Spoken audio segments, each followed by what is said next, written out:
Il-General Workers Union ma tridx li jkun hemm tibdil fil-mekkaniżmu tal-kumpens għaż-żieda tal-olli tal-ħajja magħruf bħala il-kola.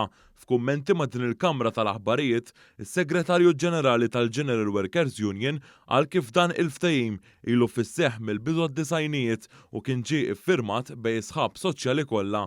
Dan il-kumpens tal-kola jagħti kumpens lil kull ħaddiem għall-olli tal-ħajja skont kemm tkun qoliet is-sena ta' qabel. Li issa niġu nbidluh għax il-ħaddiema il-kola ħatkun madwar tiġi rrapportata madwar 10 euros, mhux assolutament se naċċettaw u ħanerġgħu niġu f'sitwazzjoni li jkun hemm inkwiet industrijali ma' kullum kien fejn aħna fil-collective agreements tagħna għandna proviso apposta fejn miftemin jew li żieda tkun inkluż il-kola jew nkella teskludi lil-kola. Josef Buġejja qal li l-General Workers Union se taħdem biex iżżomm kollox kif inhu stabbilit skont il-ftehim.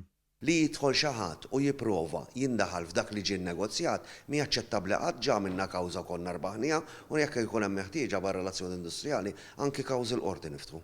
Is-Segretarju Ġenerali tal-General Workers Union innota li l-medja tal-mekkaniżmu tal-kola kien ta' €2 u 88 ċenteżmu. Buġejja saħaq li dan il-mekkaniżmu maqbul minn bord indipendenti jara u jagħti r-rakkomandazzjoni tiegħu dwar il-kumpens tal-olli tal-ħajja.